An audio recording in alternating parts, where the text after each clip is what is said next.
말씀 보겠습니다. 오늘은 야고보서 2장 1절에서 13절 보도록 하겠습니다. 야고보서 2장 1절에서 13절입니다. 한 절씩 교독하시겠습니다. 1절. 내 형제들아, 영광의 주 곧 우리 주 예수 그리스도에 대한 믿음을 너희가 가졌으니 사람을 차별하여 대하지 말라. 만일 너희 회당에 금 가락지를 끼고 아름다운 옷을 입은 사람이 들어오고 또 남루한 옷을 입은 가난한 사람이 들어올 때에 너희가 아름다운 옷을 입은 자를 눈여겨보고 말하되 여기 좋은 자리에 앉으소서 하고 또 가난한 자에게 말하되 너는 거기 서 있든지 내 발등상 아래 앉으라 하면 너희끼리 서로 차별하며 악한 생각으로 판단하는 자가 되는 것이 아니냐. 내 사랑하는 형제들아, 들을지어다. 하나님이 세상에서 가난한 자를 택하사 믿음에 부유하게 하시고 또 자기를 사랑하는 자들에게 약속하신 나라를 상속하게 상속으로 받게 하지 아니하셨느냐.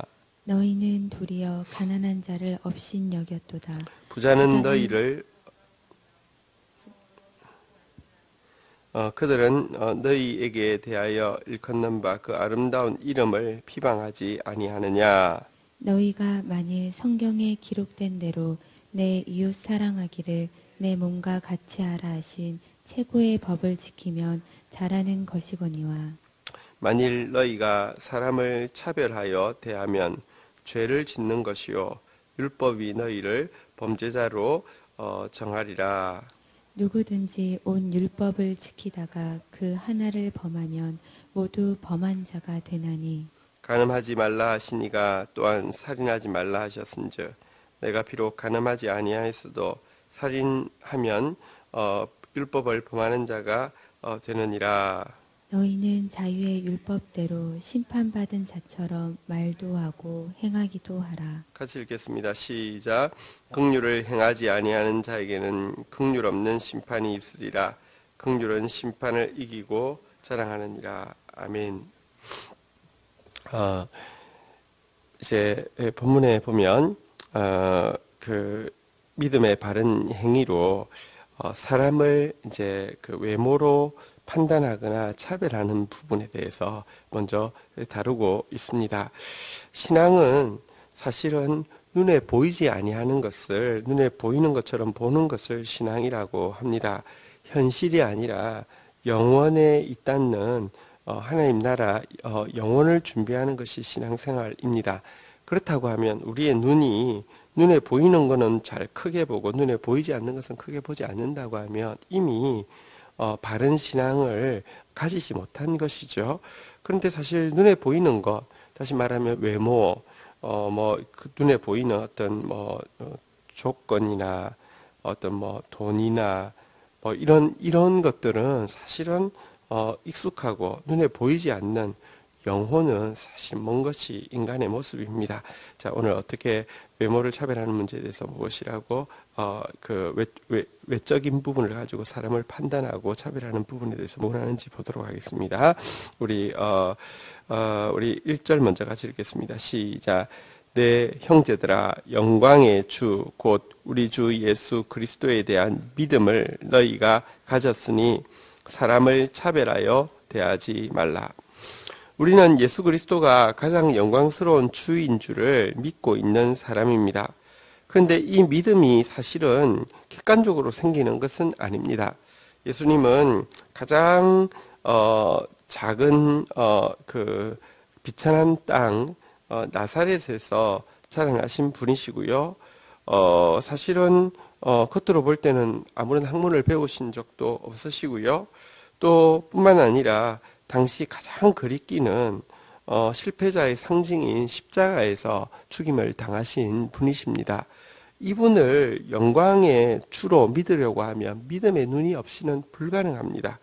근데 성도들은 특이하게도 이와 같은 믿음의 눈이 하나님께서 허락해 주셔서 예수를 영광의 주로 고백하는 사람입니다. 그렇다고 하면 사람을 볼 때도 다른 일반적인 세상 사람들과는 다른 눈으로 그들 속에서 영혼을 볼 수, 조건이 아니라 영혼을 볼 수 있는 자가 되어야만 하고요.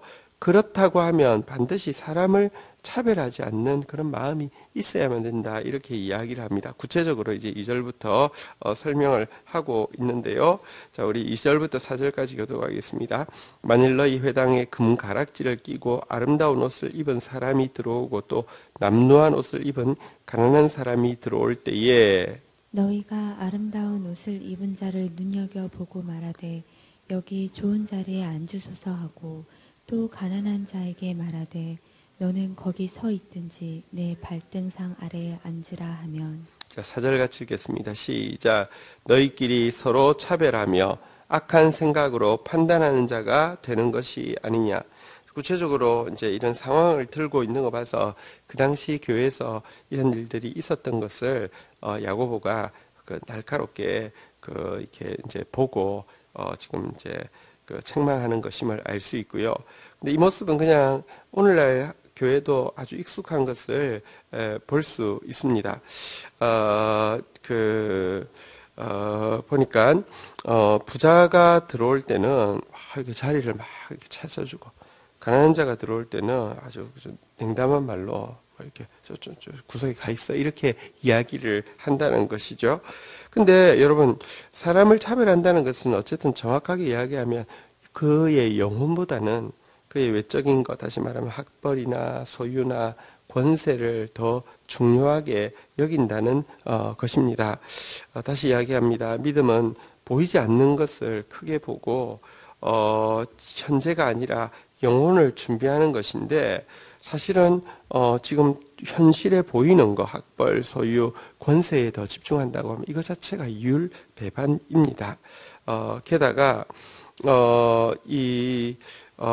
형제를 이렇게 판단하고 차별한다고 하면 우리 몸에는요 사실은 보시면 기능이 다 다르지만 그렇다고 해서 몸 안에 서열이 있는 게 아니잖아요. 우리가 몸 안에 눈은 귀하고 발가락은 천한 것입니까? 그렇지 않잖아요. 그리고 솔직히 말하면 우리가 몸에 연약한 지체를 양말 신기고 이렇게 하는 것은 사실은 발가락 제일 보호하지 않습니까? 절대로 차별하지 않는데요. 이 차별한다는 것 자체는 몸을 우리가 분열시키는 행위를 스스로 하고 있는 것이 되는 것입니다. 자, 5절부터 7절까지에 보면 다시 왜 차별하지 않아야 되는지 이렇게도 설명하고 있습니다. 같이 5절 먼저 읽도록 하겠습니다. 읽겠습니다. 시작. 내 사랑하는 형제들아 들을지어다. 하나님이 세상에서 가난한 자를 택하사 믿음에 부요하게 하시고 또 자기를 사랑하는 자들에게 약속하신 나라를 상속으로 받게 하지 아니하셨느냐. 여러분 구원도 보면 예수님은 팔복에서도 심령이 가난한 자는 복이 있나니 이렇게 시작하셨는데 실은 이제 누가복음에 가면 좀 더 다른 곳에서는 이제 팔복은 산지복음이라고 이제 언덕에서 이야기하신 것이며 누가복음은 평지에서 이야기하셨는데 이때는 한 3가지 정도만 이야기하는데 시작하면서부터 심령이 더 없고요. 그냥 가난한 자는 복이 있나니 이렇게 시작하셨습니다. 우리는 육적으로 가난하든지 아니면 이 우리 상황이나 마음 때문에 진짜 가난한 마음이 없이는요, 복음을 받을 수 없었습니다. 주님은 가난한 자를 택하여서 믿음에 부요하게 하시는 분이시고요. 또 이 가난한 자에게 하나님 나라를 주시는 분이십니다. 그런데 정작 가난한 자가 왔을 때 여러분들 차별한다고 하면 이건 정말 예수님, 우리의 믿음의 주이신 예수님의 모습과 정반대되는 것이 아니냐 이렇게 책망을 하고 있습니다. 자, 그리고요 6절 7절 교독하도록 하겠습니다. 너희는 도리어 가난한 자를 업신여겼도다. 부자는 너희를 억압하며 법정으로 끌고 가지 아니하느냐. 7절 읽겠습니다. 시작. 그들은 너희에게 대하여 일컫는 바 그 아름다운 이름을 비방하지 아니하느냐. 근데도 우리는 참 외적인 것에 많이 끌립니다. 야고보가 현실적으로 이야기합니다. 사실 당시 성도들 대다수가 또 가난한 사람들이었습니다.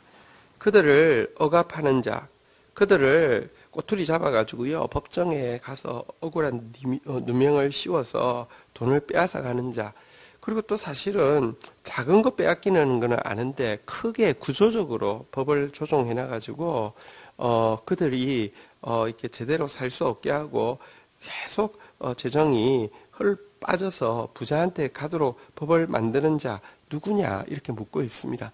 사실은 부유한 자들이 악랄하게 억압하고 사실은 법에 손대가지고 이렇게 치부해서 가난한 자들을 이렇게 더 가난하게 만드는 부분들이 예나 지금이나 똑같은 문제입니다. 7절에 보면요, 더더구나 너희에게 대하여 일컫는 바 그 아름다운 이름. 성도의 아름다운 이름이 무엇입니까? 크리스찬이죠. 그리스도인이죠. 예수 그리스도를 쫓아가는 사람이라는 뜻이죠. 이 그 아름다운 이름을 비방하는 자.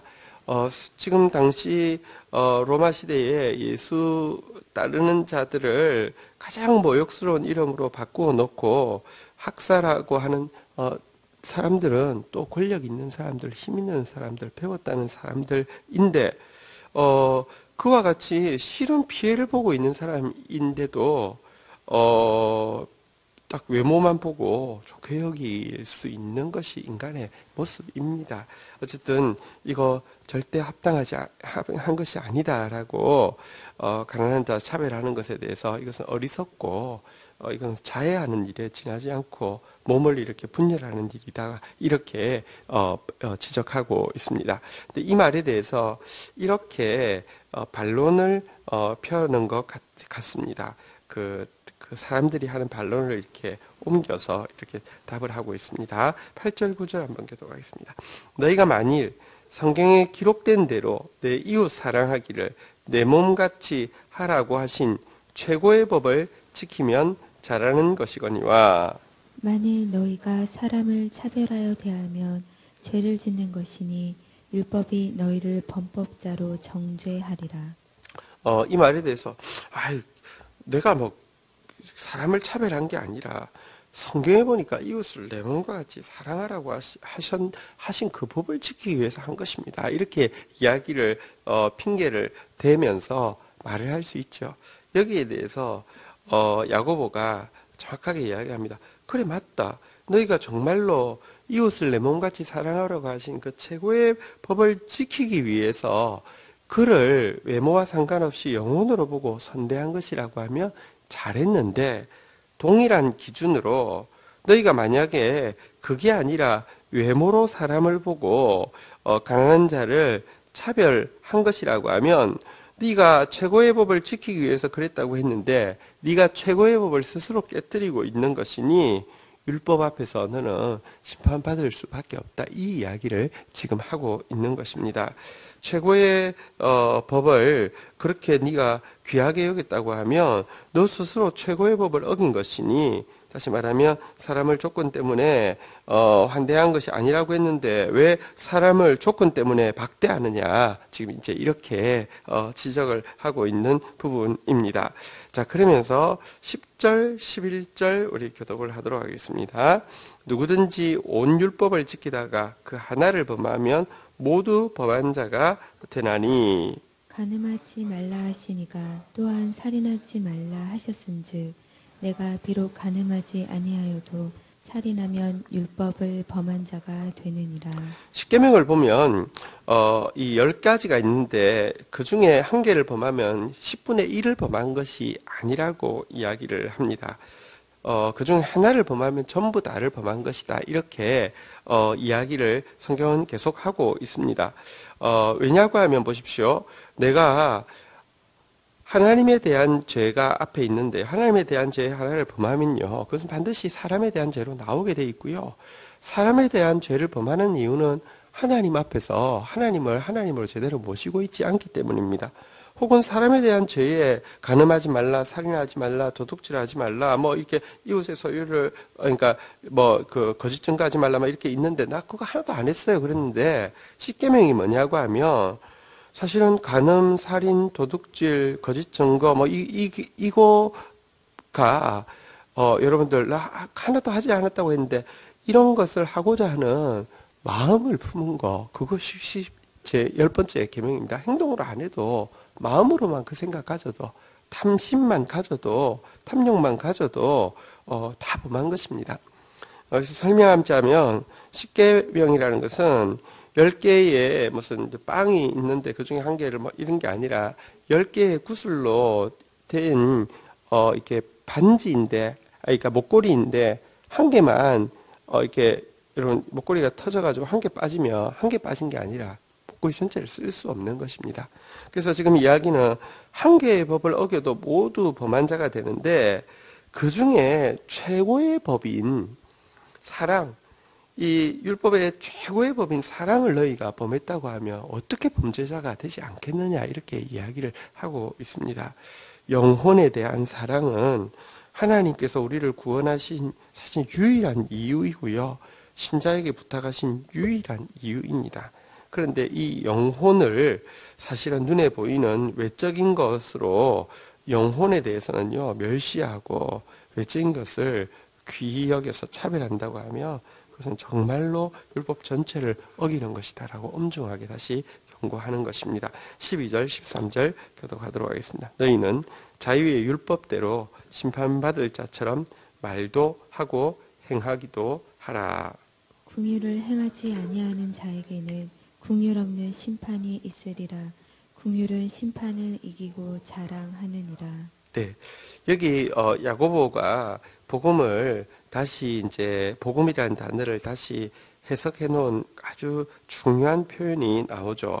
여기 보니까요, 복음을 뭐라고 하냐면 한번 따라하겠습니다. 자유의 율법.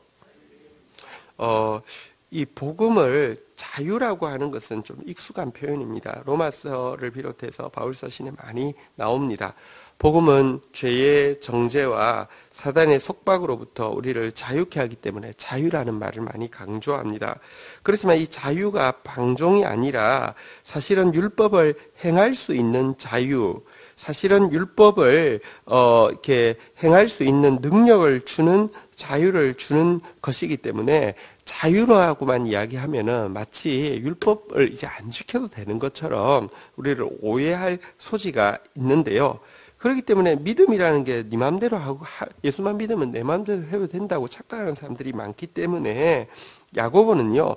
믿음에 따르는 행위를 강조하는 그는 이 복음이라는 단어를 자유의 율법이라는 단어를 이렇게 병행해서 쓰고 있는 것을 우리가 유념해서 보셔야 합니다. 율법의 정신이 무엇입니까? 긍휼이거든요.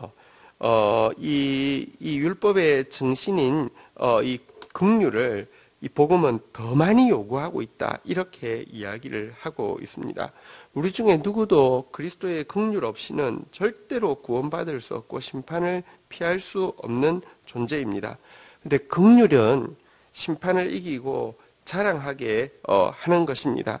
그럴진데 우리 모두 이 자유의 율법을 받았으니 율법을 지키고 율법의 정신인 긍휼을 지킴으로 말미암아 하나님의 긍휼을 덧입는 삶이 되는 것, 이것이 복음을 가진 사람의 마땅한 행동이다라고 이야기하면서 긍휼을 강조하고 있습니다.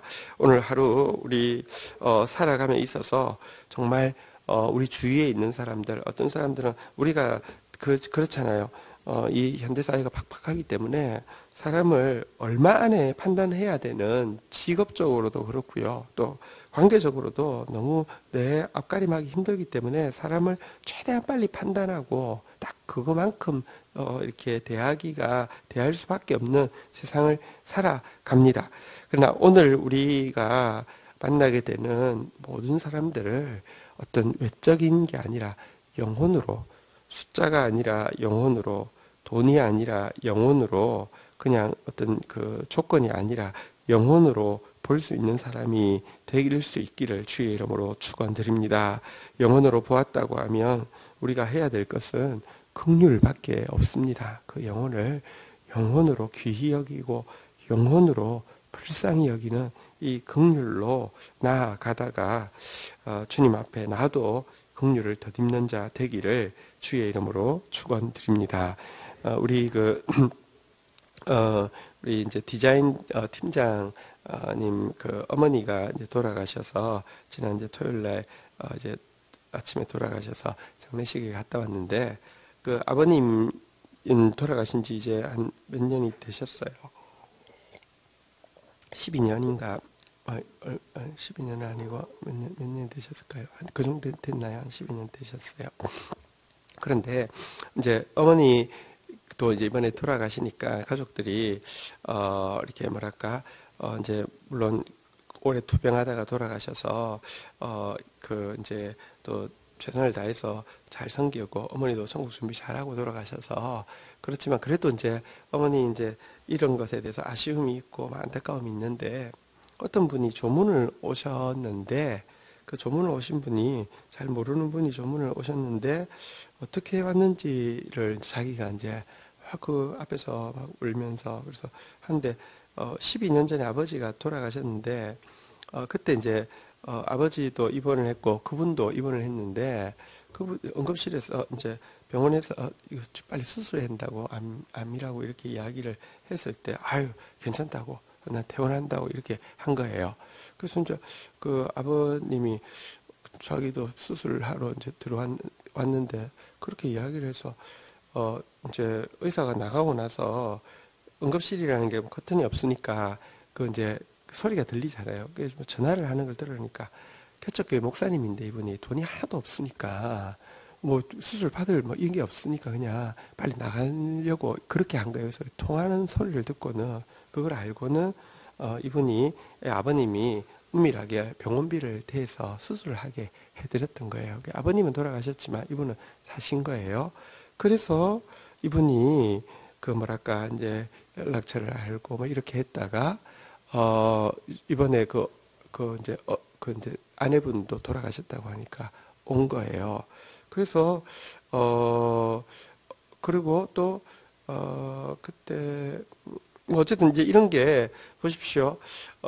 가족들이 이제 어머니까지 잃어서 막 그 슬픈 마음이었는데 12년 전에 은밀하게 자녀들한테도 이야기 안 하고 그냥 이렇게 이제 이거 목회자인데 개척교회 목회자인데 힘드신데 수술도 못 받구나 해서 이렇게 병원비를 이제 더 대드린 것이 이렇게 이제 장례를 당해서 자녀들이 이제 슬프고 또 위로가 필요할 때 이분이 어떻게 그 연락을 받고 그러니까 그 내용은 전혀 자녀들은 모르고 하는 건데 근데 뭐 이렇게 동네 사람 통해서는 뭐 이렇게 소식 듣고는 일부러 와서 조문하고는 그런 이제 자기가 입었던 은혜를 이렇게 나눌 때 자녀들이 얼마나 위로가 되겠습니까?